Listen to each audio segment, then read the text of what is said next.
संघाची शाखामध्ये एक खेळ असतं. त्या खेळमध्ये त्या खेळाचे नाव आहे मी शिवाजी. मी शिवाजी म्हणा काय की जेव्हा आपण धावतो आणि त्या दुसऱ्या लोकांना ते आऊट करण्यासाठी दिले त्या घातासाठी, तर त्यांना वाचवण्यासाठी मी ते दुसरा स्वयंसेवक धावतो आणि म्हणते की मी शिवाजी. आणि दुसऱ्याच्या छातीवर घात न घेता आपल्यावर घेण्यासाठी जे सक्षम असते ती प्रेरणा अशी संघाचे स्वयंसेवक असे अनेक खेळ आहे. सगळे एकजूट राहून जे मेन जो चालू आहे की बटेंगे तो म्हणजे कटेंगेवाला, ते खरंच एक म्हणजे बरोबर गोष्ट बोललेली आहे ती. तर त्याच्या मागे आपण एक लक्ष ठेवून ते केलं पाहिजे की एकजूट राहून ते आपण सगळ्यांनी राहायला पाहिजे. संघ स्वयंसेवक म्हणून सांगायचं झालं तर संघ हे राजकारणात तेवढं भाग घेत नाही. संघ नसेल घेत, मी म्हणतही नाही की संघ घेतोय. मी म्हणते की संघाला जे आपली मातृसंस्था मानतात ते शेवटी राजकारणात सक्रिय आहेत ना. सक्रिय आहेत, पण सक्रिय कोणत्या कारणासाठी आहे? समाजकारणासाठी आहे, कोणत्या कारणासाठी आहे? टीकात्मक राजकारण करणं हे संघाचं काही हे नाही. संघ खूप मोठ्या प्रमाणात ताकद लावू नये, म्हणजे आधी पण ताकद लावत होता, पण आता सुद्धा या निवडणुकीवर जास्त ताकद लावू नये. हे म्हणतात की ते कुठल्या पक्षाशी विशिष्ट पद्धतीने म्हणजे काम करतायत असं नाहीये, पण संघाची ताकद ही जास्त लावली जाते या निवडणुकांमध्ये, असं तरी तुमचं म्हणणं आहे? नहीं, आपकी बात ये सच है कि संघ ताकद लगा रहा है. तुम्ही मराठी कम्फर्टेबल असेल तर मराठी. हो, संघ ताकद लावून आहे. निवडणुकांसाठी ग्राउंड लेवलवर काम करतात, नाही म्हणू नाही शकत असं. नॉट पॉलिटिकली, संघ म्हणून. नाही असं पण म्हणू नाही शकत. नाही, बिलकुल नाही. तुमचा रोजचा कार्यक्रम काय असतो? काहीच नाही, आपलं नियमित काम करावं. काही शाखेत जायचं? असं काही गरजेचं नाहीये. जर वेळ असेल तर जावं, नाही तर असं काही गरजेचं नाही. कंपल्सन काहीच नाही.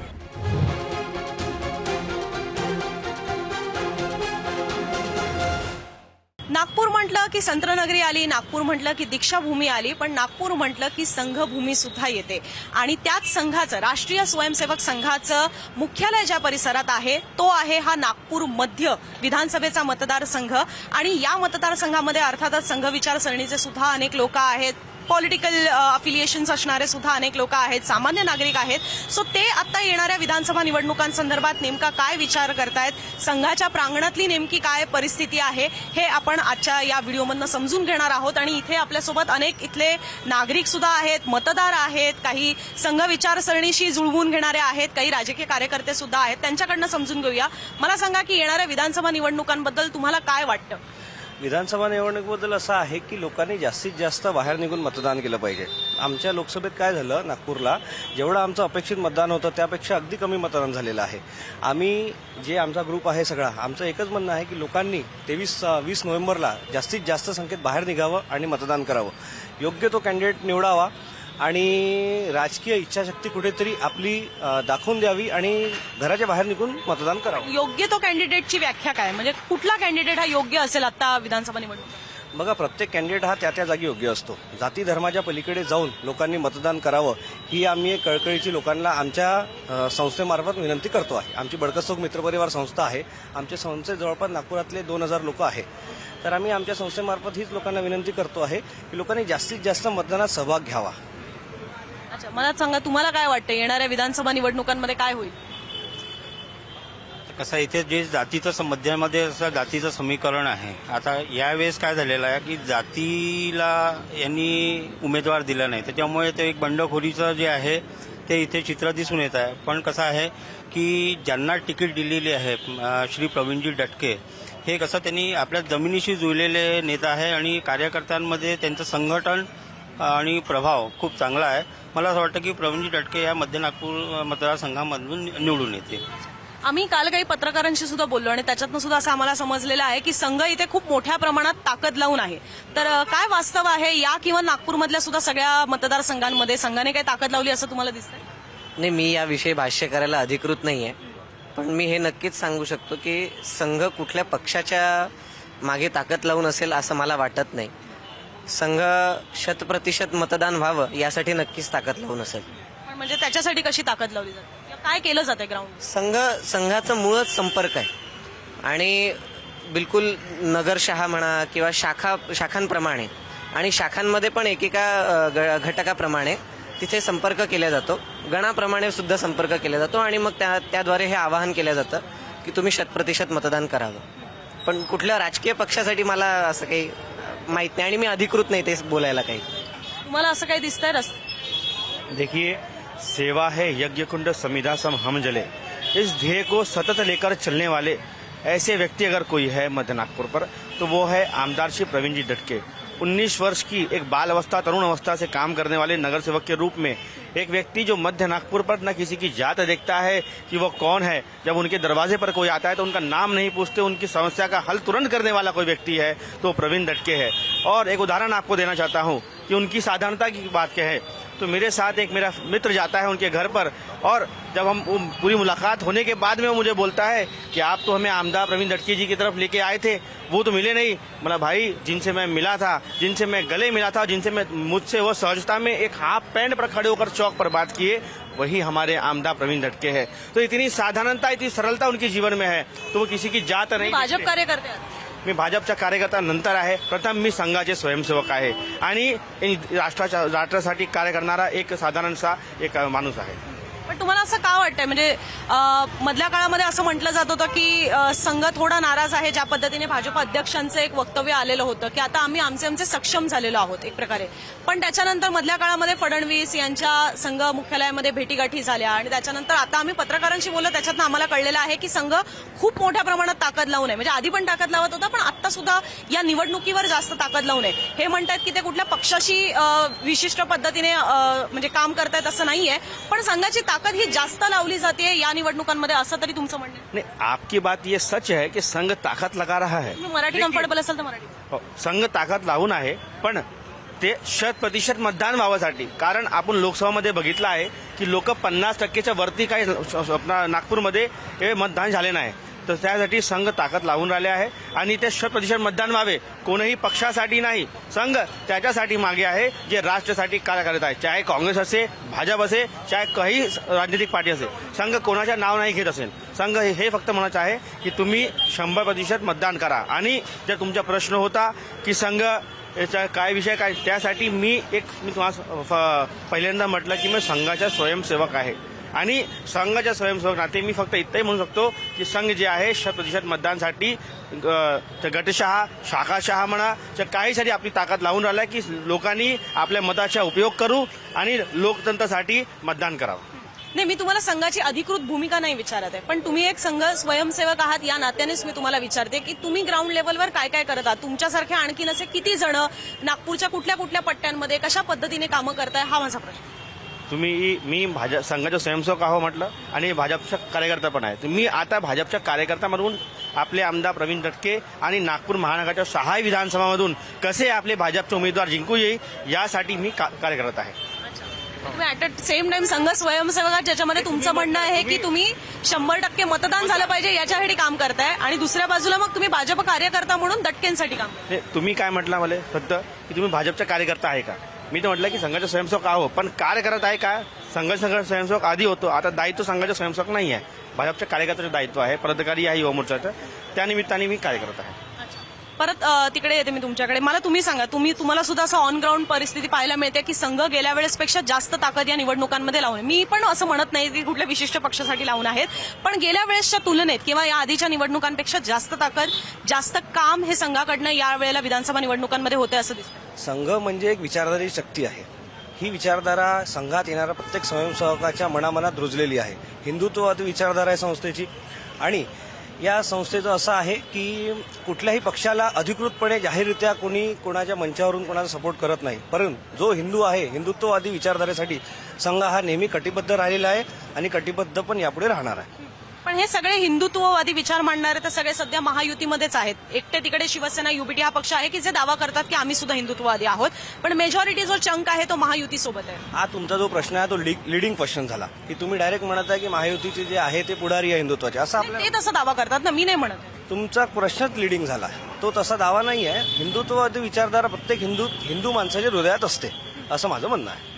तुम्हाला काय वाटतं की यावेळेला विधानसभा निवडणुकांमध्ये संघ जास्त ग्राउंड लेवलवर ताकद लावत आहे असं तुम्हाला सुद्धा दिसतंय का. तुम्ही कोण आहात, तुम्ही संघ विचारसरणीचे आहात, संघाचे स्वयंसेवक आहात किंवा कुठल्या राजकीय पक्षाशी संबंधित आहात की एक सामान्य मतदार. मी एक सामान्य मतदार आहे आणि संघ काही कुठल्या पक्षाच्या मागे उभं राहत नाही. त्यांचे विचार, त्यांचं काम करण्याची शैली ही वेगळी आहे. संघ कुठे प्रचाराला कुठल्या उभा जो उमेदवार राहतो त्याच्या प्रचाराला काही बाहेर निघत नाही.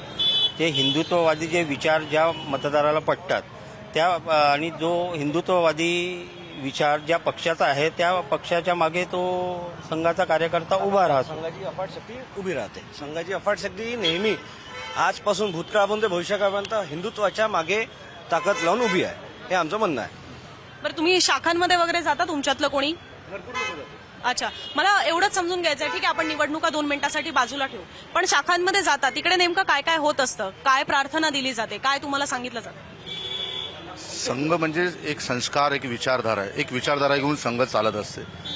देशाबद्दल राष्ट्रीयता म्हणजे काय हे संघात शिकवलं जाते. कोणाबद्दल द्वेष निर्माण संघामध्ये शिकवलं नाही जात. हिंदुत्व, राष्ट्रवाद, प्रथम राष्ट्र बाद में अंत में स्वयं, असं हिंदुत्व संघाचा विचारधारा आहे. पण तुम्हाला इन जनरल असं वाटत नाही की आत्ताचं महाराष्ट्राचं राजकारण लक्षात घेता लोक आधी मी स्वतः, मग पक्ष, मग देश असा विचार करतात? कारण की ही टीका होते, ज्या पद्धतीने तिकीट मिळालं नाही की पक्ष बदला, तिकीट मिळालं नाही की बंडखोरी करा, असं एक जनरल राजकारणात होत चाललंय असं नाही वाटत? नो मॅटर कुठला पक्ष. भारतीय जनता पक्ष तसं नाही होत. आता सगळ्यात चेहरा इलेक्शन लढलो आम्ही देवेंद्र फडणवीसच्या चेहऱ्यावर, पण हिंदुत्वाचा मुद्दा आला तर आम्ही एकनाथ शिंदेना मुख्यमंत्री केलं. हे संघात शिकवलं जातं. हे संघाचे स्वयंसेवक आहे की पहिले मैं नाही, राष्ट्रहित पहिले. हिंदुत्वाच्या मुद्द्यावर एकनाथ शिंदेना आम्ही मुख्यमंत्री केलं. ज्या बाकी अन्य पार्टीवर ठरलं तरी की ज्याचे जास्त आमदार त्याचा मुख्यमंत्री. आपण देवेंद्र फडणवीसच्या चेहऱ्यावर इलेक्शन लढलो महाराष्ट्रामध्ये, पण वरिष्ठांनी सांगितल्याप्रमाणे देवेंद्र फडणवीसजी उपमुख्यमंत्री झाले, एकनाथ शिंदेना मुख्यमंत्री केलं. सर्वोच्च पद, विधानसभेचं सर्वोच्च पद आज हिंदुत्ववादी विचारधारा, बाळासाहेबांची विचारधारा घेऊन चाललेली आहे. ओरिजिनल शिवसेना म्हणता येईल ज्याला, की हिंदुत्वाचा विचार काँग्रेसचं दुकान बंद करील असे म्हणणारे, ज्या दिवशी माझे कार्यकर्ता काँग्रेसमध्ये जातील तर मी आपलं दुकान बंद करील असे म्हणणारे बाळासाहेब ठाकरे, त्यांचा विचार घेऊन चालणारे एकनाथ शिंदे आज भारतीय जनता पार्टीच्या वरिष्ठांना वाटले की नाही एकनाथ शिंदेना मुख्यमंत्री केलं पाहिजे. मग तुम्ही शाखेत जाता किंवा तुम्ही आता हिंदुत्ववादी विचारसरणीच्या अनुषंगाने बोलताय म्हणून मला हा प्रश्न आहे की येणाऱ्या विधानसभा निवडणुकांनंतर जो काही निकाल असेल यांच्यापैकीच कोणीतरी मुख्यमंत्री पदावर असणं गरजेचं आहे की जो हिंदुत्वाचे विचार पुढे नेतोय असं तुम्हाला वाटतंय? मग चेहरा कुठलाही असेल ते चालेल असं तुमचं म्हणणं आहे? हिंदुत्व विचारधाराचा जो विचार करेल तोच मुख्यमंत्री होईल अशी आमची इच्छा आहे. कुठल्याही पक्षाचा म्हणजे तुमच्यासोबत म्हणजे महायुतीसोबत असलेला किंवा हिंदुत्ववादी विचार मांडणारा कुठलाही चेहरा मुख्यमंत्री झाला तर असं तुमचं म्हणणं आहे? हो, महायुतीतले कुठल्याही पक्षाचा जे वरिष्ठ ठरवतील तेच मुख्यमंत्री होतील. मग तुम्ही पण सांगा, तुम्ही पण जाता शाखेत? नाही, आधी जात होतो तर मी काही वेळ बाहेरगावी होतो, पण मी इतकं काही बोलू शकत नाही. पण या दादांनी जे सांगितलं संघाबद्दल ते अगदी खरं आहे. हे तुम्ही पण ऐकतात, पाहता, अजून बोला. नाही, मग मला तेच विचार, तुम्ही आधी शाखांमध्ये जात होतात, काय काय तिकडे शिकवलं जातं? त्यांनी सांगितलं सभ्यता, परिवारवाद, राष्ट्रवाद, काय देशाबद्दल तुम्ही काय घडवू शकता, काय आपले विचार देऊ शकता, हे त्यांनी सांगितलं. हे विचार कोण पुढे नेते असं वाटतं? लोक नेतात ना, लोक नाही, पक्ष. पक्ष नाही. हे पक्ष, हे बघा, कुठल्याही पक्षाचं नाव नाही घेत आपण. त्यांनी कोणता कसा आहे, त्यांनी कोणत्याही पक्षाची टीकाकरण नाही करत. जेव्हा राष्ट्रवाद येते तेव्हा टीकाकरण करते. बरोबर आहे. संघाचे स्वयंसेवक हे कुठल्याही लाभपोटी कुठली स्वयंसेवक संघात जात नाही. तुम्ही पाहाल संघामध्ये जे सगळे स्वयंसेवक सगळे उच्चस्तरीय शिकलेले आहे, सगळे मास्टर झालेले लोक आहेत, पण एक राष्ट्रवाद, एक मनात सर्वोपरी विचार घेऊन ते राष्ट्राचा विचार घेऊन समाजामध्ये निघालेले आहे. यांना सुद्धा विचार आहे. मला सांगा, तुमच्यासाठी कुठला मुद्दा महत्वाचा आहे? विकास, राष्ट्रवाद, बेरोजगारी, गरिबी वगैरे हे अनेक मुद्दे महाराष्ट्राच्या निवडणुकांच्या राजकारणात मांडले जातात. कुठला मुद्दा तुम्हाला महत्वाचा आहे की हिंदुत्ववाद किंवा जातीनिहाय सुद्धा अनेक मुद्दे मांडले जातात? देखिए, भारतीय जनता पार्टी जो है राष्ट्र प्रथम की भावना लेकर के काम करती है, तो इसीलिए आपके प्रश्न में ही मेरे प्रश्न का उत्तर रहा कि राष्ट्र प्रथम हम सबके लिए होना चाहिए और हमारी भारतीय जनता पार्टी के लिए भी राष्ट्र प्रथम है. तुम्ही पण संघाच्या शाखेत जाता? हो. मग मला जो त्यांना प्रश्न विचारला तोच विचारायचा आहे की शिकवण अशी दिली जाते की आधी देश, मग पक्ष, मग स्वतः, आणि हे भाजपच्या सुद्धा बऱ्याचदा आम्ही पाहतो ऑफिसेसमध्ये सुद्धा हाच नारा लावलेला असतो, पण असं खरोखर आचरणात आणलं जातंय का नेत्यांकडे? संघाची शाखामध्ये एक खेळ असतं. त्या खेळमध्ये त्या खेळाचं नाव आहे मी शिवाजी. मी शिवाजी म्हणा काय की जेव्हा आपण धावतो आणि त्या दुसऱ्या लोकांना ते आउट करण्यासाठी दिले त्या घातासाठी, तर त्यांना वाचवण्यासाठी मी ते दुसरा स्वयंसेवक धावतो आणि म्हणते की मी शिवाजी. आणि दुसऱ्याच्या छातीवर घात न घेता आपल्यावर घेण्यासाठी जे सक्षम असते ती प्रेरणा अशी संघाचे स्वयंसेवक असे अनेक खेळ आहे. संघ खेळ आहे आणि आपण का दंड म्हणतो व्यायाम म्हणतो आणि सगळं काय की जे बौद्धिक असते हे सगळे बौद्धिक आहे. सगळे जे आपले प्रमुख डॉक्टर बाबासाहेब आंबेडकर आहे, वीर सावरकर जी आहे, हे सगळे जे आपले जे आहे महापुरुष आहे त्यांच्या जीवनचे बौद्धिक जे आहे सगळे दररोज एक तासाच्या शाखामध्ये असते. ते काही तरुण पण आहे. तुम्ही काय वय तुमचं? माझं 26. म्हणजे एकदम तरुण आहात तुम्ही. कदाचित नवं मतदार सुद्धा असाल. नक्कीच. पहिल्यांदा वोट करणार आहात. नाही केलेला आहे, अगोदर केलेला आहे. हो. मग तुम्ही सुद्धा जाता संघाच्या शाखेत? हा, जातो, लहानपणीपासून जातो. हो. कुठला असा विचार आहे ज्याने तुम्हाला ही प्रेरणा मिळाली की आपण संघाच्या शाखेत दररोज जावं किंवा फ्रिक्वेंटली जावं? एक तर देशभक्तीची भावना आहेच आणि आम्हाला लहानपणीपासून याच्यासाठी बोलवलं जातं किंवा आम्ही जातो की खेळ खेळायला मिळतात. घरात पण तशी परंपरा आहे? घरात हो युजली असते. आणि नंतर म्हणजे बौद्धिक थोडे विचार चांगले यावे, देशासाठी काहीतरी काम करावं चांगलं आपल्या पद्धतीने, किंवा आपण समाजासाठी काय चांगलं देता यावं यासाठी मग ते विचार वगैरे आम्हाला शिकवल्या जातात. ते हो. पण जे विचार तिकडे शिकवले जात आहेत ते ऍक्च्युली महाराष्ट्राच्या राजकारणात तुम्हाला वाटतायत का की जे संघ ज्यांची म्हणजे संघ ही ज्यांची मातृसंस्था आहे ते आज सत्ताधारी पक्षात आहेत, तर खरोखर तसं आचरणात येते असं तुम्हाला? टू बी ऑनेस्ट मी राजनीतिक दृष्ट्या खूप निरक्षर व्यक्ती आहे. आणि राहिली गोष्ट संघाची जी पक्षासाठी आहे ते मला वाटत नाही की संघ कुठल्या पण पक्षाला डायरेक्ट असं सपोर्ट वगैरे देतो. आणि मला तरी लार्ज स्केलमध्ये थोडासा विचार करणं मला थोडंसं अवघड आहे. मी माझ्या मतदारसंघाबद्दल जर बघितलं तर अवेलेबल बेसला निवडून देणं हा माझा मी ड्युटी नक्कीच करेल आणि मतदान देणं हे मी आपले हक्क नक्की बजावेल. तुम्ही पण आता निवडणुकांसाठी ग्राउंड लेवलवर कामं करताय? नाही म्हणू नाही शकत असं. नॉट पॉलिटिकली, संघ म्हणून? नाही, असं पण म्हणू नाही शकत. नाही, बिलकुल नाही. तुमचा रोजचा कार्यक्रम काय असतो? काहीच नाही, आपलं नियमित काम करावं. काही शाखेत जायचं? असं काही गरजेचं नाहीये. जर वेळ असेल तर जावं, नाही तर असं काही गरजेचं नाही. कंपल्शन काहीच नाहीये. पण तुम्ही एक नवं मतदारात म्हणून मी विचारते, कारण की वेगवेगळे मुद्दे हे राजकारणात असतात. त्याच्यामध्ये मग महागाईचा असतो, बेरोजगारीचा असतो, किंवा संविधान धोक्यात आलेला हा एक मुद्दा आहे. आरक्षण चे मुद्दे हे खूप तापलेले आहेत. आणि दुसरीकडे हिंदुत्ववादी विचारसरणी किंवा मग राष्ट्रवाद हे मुद्दे मांडले जात आहेत. कुठला मुद्दा महत्वाचा? तुम्ही अगोदर पण सांगितलं की माझं राजनैतिक दृष्ट्या काहीच असं मत पण एक सामान्य मतदार म्हणून तर तुमचं एक मत असेल ना की या सगळ्यांपैकी हा मुद्दा मला महत्वाचा? ते जे तुम्ही बोलले की माझं मत आहे, तर मग माझंच मत आहे. ते मी घराच्या बाहेर नाही काढत. मी आपलं मत बजावतो, बस तेवढंच मी सांगू शकेल, अजून जास्त काही नाही. पण तरी एक तुम्हाला काय वाटतं की कुठलं सरकार हे यावं एक सामान्य मतदार म्हणून? महाराष्ट्रात नाही तरी आपण बघितलं की स्टॅबिलिटी नाही आहे. तर जे अवेलेबल बेस्ट आहे माझ्या मतदारसंघातून मी त्यांना नक्कीच निवडून आणेल. तुम्ही पण संघाच्या शाखेत? हा, मी संघाचा स्वयंसेवक आहे. येस. तुम्हाला तुमचं काय वय वर्ष? माझं 21. माझं हे पहिलं मतदान आहे. पहिलं आहे. काय अपेक्षा आहेत या मतदानात? अपेक्षा हीच आहे की सगळ्यात महत्वाचं म्हणजे की भारतीय जनता पक्ष म्हणा किंवा राष्ट्रीय स्वयंसेवक संघ म्हणा, किती काही झालं तरी या दोघांचे कुठे ना कुठे काही काही उद्दिष्ट वेगळे पडतात. तर ॲज अ संघाचा स्वयंसेवक म्हणून सगळ्या युवकांना फक्त एवढंच सांगणं आहे की अवेलेबल बेस्टला चूज करा आणि 100% मतदान करा. म्हणजे ऍटलिस्ट तुम्ही तिथे जाऊन नोटा नका दाबू. ऍटलिस्ट तुम्ही तुमचं मत काय आहे समाजाप्रती, तुमच्या प्रती, ते नक्की दर्शवा. आणि हा तुमचा सण आहे. गेल्या 5 वर्षातून एकदा तरी तुम्हाला राजा बनण्याचा एक तो चान्स मिळतो आहे, तर तो सोडू नका. नक्की सर्वांनी मतदान करा आणि मतदानाचा हक्क पार पाडा. तर त्यामुळे आम्ही तेच म्हणतोय, माझे जे मुंबई पुण्याला मित्र गेले त्यांनाही माझं तेच सांगणं आहे. आम्ही बोलतो आहे की जमलं तर नक्की हे मतदान कर, कारण हे परत परत येणार नाही. या तुमच्या एका मतदानामुळे समाजासाठी खूप मोठा इम्पॅक्ट घडू शकतो, घडतो आहे, घडू शकतो. सो नक्कीच प्रत्येकाने मतदान करावं, त्यांच्या हिशोबाने त्यांच्या मताने करावं, कुठलाही द्वेष नसावा आणि समाजात शांती असावी. हीच एक संघाचा स्वयंसेवक म्हणून, संघाचा नाही पण मी एक त्याचा पार्ट आहे म्हणून माझं पर्सनल हे मत आहे की हा मतदानाचा हक्क सगळ्यांनी पार पाडावा आणि याच्यातून एक काहीतरी उत्तम स्वतःसाठी, आपल्या एरियासाठी, आपल्या समाजासाठी, आपल्या शहरासाठी काहीतरी घडू शकेल. तर फक्त ते तुमच्या एका मतामुळेच होऊ शकतं असं माझं म्हणणं आहे. धन्यवाद. पण तुम्ही जसं म्हणाला तसं की एक 100% मतदान व्हावं याच्यासाठी हा प्रयत्न सुरू आहे. तर तो प्रयत्न तुम्ही कसा म्हणजे अवलंबवताय, इम्प्लिमेंट कसा करताय? की तुम्ही दारोदारी जाताय, घरोघरी जाताय, सामाजिक कार्यक्रम होतात त्याच्यात जाताय, सण उत्सवांच्या वेळेला लोकांकडे जाताय, कशा पद्धतीने तुम्ही हे लोकांना सांगण्याचं? आता कसं आहे की प्रत्येक गोष्टीसाठी लोकांपर्यंत जाण्याची गरज पडत नाहीये. त्याचं कारण असं आहे की समाजात घडणाऱ्या काही गोष्टी अशा आहे की ज्या स्वतःच आपल्यासाठी एक शिक्षा आहे की बाबा जर आपण आज जर जागे नाही झालो किंवा आपण आज जर मतदान नाही केलं तर कसं काय समाज कसा पलटू शकतो.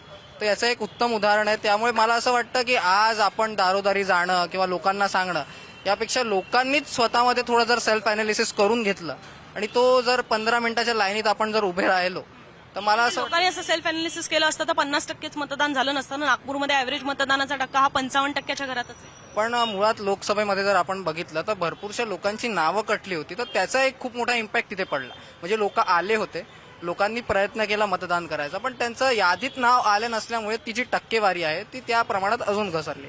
पण मला तरी वाटतं की लोक आता जागृत झालेले आहेत, होतात आहेत, कारण ज्या प्रकारच्या काही गोष्टी समाजात घडतात आहे किंवा लोकांच्या काही अपेक्षा ज्या वाढल्यात स्वतः करून, सो मला असं वाटतं की लोकांनी मतदान करावं, लोक करतील आणि एक स्वतःच्या आणि आपल्या सगळ्यांच्या स्टेबिलिटीसाठी एक चांगलं सरकार लोक नक्की निवडून देतील. सांगलीची काय व्याख्या?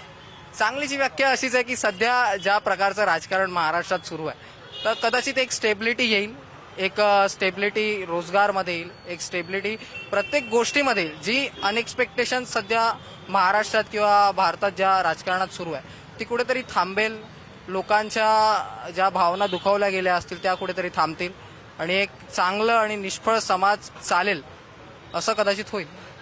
तुमचं काय वयवर्ष? वय वर्ष 23. तुम्ही पण शाखेत जाता संघाच्या? हो. तुम्हाला कुठल्या गोष्टीने प्रेरणा मिळते संघाच्या शाखेत? संघाच्या शाखेतून जी शिकवण भेटली आतापर्यंत, नियमितपणे संघाच्या शाखेत गेल्याने जे काही मानसिकदृष्ट्या, शारीरिकदृष्ट्या जे काही बळ भेटलं ते संघाच्या शाखेमध्ये.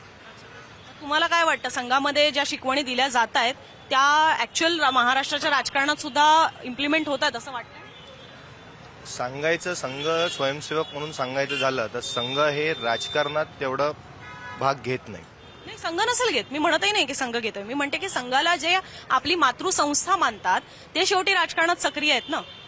सक्रिय आहेत, पण सक्रिय कोणत्या कारणासाठी आहे? समाजकारणासाठी आहे, कोणत्या कारणासाठी आहे? टीकात्मक राजकारण करणं हे संघाचं काही हे नाही, उद्दिष्ट नाही. पण त्याच वेळेला म्हणजे पुन्हा एकदा तोच प्रश्न येतो की मग ते मातृसंस्था मानतायत. तुम्ही म्हणताय की संघामध्ये कधीच द्वेषाचं गोष्टी सांगितल्या जात नाहीत, शिकवल्या जात नाहीत, पण राजकीय भाषणं जी होतात त्याच्यामध्ये द्वेष पसरवणारी वक्तव्य ही होतात ना, की एखाद्याला जाऊन मारणं किंवा जिहाद सारखे शब्द वापरणं. संघाने केव्हा वापरले हे शब्द? मी म्हणतही नाहीये की संघाने वापरले. परत तुमचं म्हणजे मी विचारते ते कदाचित योग्यरित्या पोहोचत नाहीये. संघाला ते आपली मातृसंस्था मानतायत, बरोबर आहे? मग आपल्या आईकडनं अशा शिकवणी तर आपल्याला मिळत नाहीत. म्हणून मी विचारते की ज्या आईकडनं शिकवणी मिळालेल्या आहेत ते हे नेते किंवा हे पुढे जाऊन राजकारणात जेव्हा जात आहेत तेव्हा ऍक्च्युअल ग्राउंड लेवलवर ते कसे वागतात? संघाच्या स्वयंसेवक म्हणून सांगायचं झालं तर माझ्या दृष्टिकोनातून हे सगळं काही बरं नाही आणि संघ या बाबतीत कधी टीका करत नाही, तर मी त्या बाबतीत काही बोलू शकत नाही. ते पक्षाचं राजकारण जे आहे ते दूर आहे आणि संघाचे राजकारण जे आहे ते वेगळं आहे, तर या बाबतीत टीका करणं संघाने योग्य नाही. तुम्ही सुद्धा संघ विचारसरणीचे आहात? हो हो हो. आम्ही चौक शाखेचे होतो. आम्ही इकडे बडका चौकाची चौक शाखा आहे, आम्ही चौक शाखेचे स्वयंसेवक होतो. आज पण आम्ही चौक शाखेपासून जोडून आहोत. म्हणजे एक पद्धती निर्माण होतो, मुलांमध्ये पद्धती निर्माण होते या बाबतीत. आता मुलींसाठी पण चालू झालं तर ते पण खूप चांगलं आहे. म्हणजे स्वयंसेविका जे जनरेट करून राहिलं आहे ते खूप चांगलं आहे. आणि संघाची भूमिका म्हणजे एक राष्ट्राची भूमिका आणि एक राष्ट्राला पद दाखवणारी एक भूमिका आहे. तर आम्ही याच्याकडून जोडून आहोत लहानपणीपासून. तुमचं कसं आहे म्हणजे तुम्ही नोकरी वगैरे पण करता आणि फक्त सकाळी शाखेमध्ये जाता की तुमचं पूर्ण वेळ हे संघ स्वयंसेवक म्हणूनच काम सुरू आहे? नाही, सध्या मी बिझनेस करतो माझा. तर बिझनेस सोबत मी सकाळी जेव्हा जमलं तेव्हा सकाळी पण येतो आणि सायमचे पण आमचे ग्रुप आहे, तर आम्ही हप्त्यातून एकदा वगैरे भेटतो त्यांना जाऊन सगळ्यांना आणि एका जागेवर आम्ही सगळे भेटतो आणि चर्चा करतो. एक नॉर्मली काय चालू आहे इकडे ते एक आम्ही चर्चा करतो आणि एक टचमध्ये सगळे राहतो आम्ही. त्या चर्चेत काय वाटतं महाराष्ट्राचं राजकारण कुठे चाललंय? सध्या तर खूप एकदम असमंजस स्थिती आहे की म्हणजे कसं होणार आहे काही समजून न राहिलं आहे. पण एक म्हणजे जी डेव्हलपमेंट आहे त्या डेव्हलपमेंटसाठी सरकार एक पाहिजे आपल्याला, तर ती दिशा बीजेपी गव्हर्नमेंटच देऊ शकते असं आपल्याला वाटतंय. म्हणजे महायुतीचे सरकार. तुम्हाला लहान मूल आहे आणि तुम्हाला असं वाटतं की म्हणजे तुम्ही जिकडे कुठे सेटल व्हाल भारतामध्ये सपोज, तर तुम्हाला असं वाटतं की तेवढं सुरक्षित आणि तेवढं चांगलं आपल्या मुलीला किंवा बाळाला शिक्षण मिळेल, सुरक्षा एकंदरीत असेल, पायाभूत सुविधा असतील, असं सरकार खरोखर कामं करतायत का? किंवा त्याच्या दिशेने राजकारण्यांची वाटचाल असते का की ते भलत्याच विषयांमध्ये अडकलेले असतात? नाही, सध्या तरी एक दिशा चांगली चालू आहे देशात आणि सगळे एकजूट राहून जे मेन जो चालू आहे की बटेंगे तो म्हणजे कटेंगेवाला, ते खरंच एक म्हणजे बरोबर गोष्ट बोललेली आहे ती. तर त्याच्या मागे आपण एक लक्ष ठेवून ते केलं पाहिजे की एकजूट राहून ते आपण सगळ्यांनी राहायला पाहिजे आणि त्याच्या सोबतच मग मुली आणि जे आपले लहान बाळ आहे ते सुरक्षित राहतील समोर भविष्यात. जेव्हा आपलं एक पॉवर आपण दाखवू, आपण एकजूट राहू, त्याच्यामुळे सगळं पॉसिबल होऊ शकेल समोर. पण ही कसली भीती म्हणजे बटेंगे तो कटेंगे, पण कोण वाटतंय म्हणजे कोण आपली विभागणी करण्याचा प्रयत्न करताय किंवा कशामध्ये विभागणी करण्याचा प्रयत्न होतो? आता पण पाहतोच की म्हणजे जाती जनगणना करायचं सांगून राहिले लोक. म्हणजे हिंदूंना खूप वेगवेगळ्या जातीत वाटायचं आहे, पण बाकीचे अदर कास्ट जे आहे जसं मुस्लिम वगैरे कम्युनिटी आहे, ईसाई कम्युनिटी आहे, तर त्यांना एकजूट ठेवून राहिले, पण बाकी हिंदूंना फक्त एक एक जातीमध्ये डिवाइड करून राहिले आहे आणि जातीगत मग राजनीती करतात आहे. तर ते खूप वाईट गोष्ट आहे. ते तसं झालेलं नाही पाहिजे. निवडणुकीमध्ये अनेक मुद्दे असतात, वेगवेगळ्या पक्षांकडनं ते वेगवेगळे मांडले जातात आणि तुम्ही एक कौटुंबिक व्यक्ती आहात असं साधारण दिसतंय. म्हणून मला हा प्रश्न आहे की मग राष्ट्रवाद, हिंदुत्व हे सगळे मुद्दे तुम्हाला जास्त महत्वाचे वाटतात की दुसरीकडे महागाई, बेरोजगारी मांडले जातात ते मुद्दे तुम्हाला जास्त महत्वाचे वाटतात? महागाई, बेरोजगारी असं काही आहे नाही, कारण की सगळी जागेवर सगळं अवेलेबल आहे. फक्त आपल्यामध्ये इच्छा पाहिजे की आपण करायला हवं म्हणून. पण बाकी जे मेन आहे हिंदुत्व झालं, हो बेटा हो, हिंदुत्व आहे आणि बाकी जे एकजुटता वगैरे आहे हे मेन मुद्दे आहे. म्हणजे बेरोजगारी वगैरे तर नाही आहे अशी काही आम्हाला वाटत नाही. महागाई पण नाही आहे. जेवढी महागाई वाढली आहे तेवढी आपली इन्कम पण वाढलेली आहे पहिल्यापासून जर का आपण कम्पेअर केलं गेलं तर.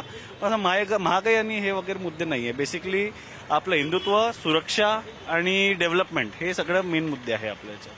थँक्यू. तर मला असं वाटतं आपण बऱ्यापैकी इथल्या लोकांशी बोलण्याचा प्रयत्न केलेला आहे आणि त्याच्यातनं मला असं वाटतं की प्रेक्षक म्हणून तुमचीच याच्यावरची जी मतं आहेत ती तुम्ही कॉमेंट बॉक्समध्ये जरूर मांडा, कारण की इथले आत्ता आपण बोललेलो आहोत ते बहुतांशी संघ विचारसरणीशी स्वतःला समरस मानणारे आहेत, संघाच्या शाखेत जाणारे रोजचे आहेत.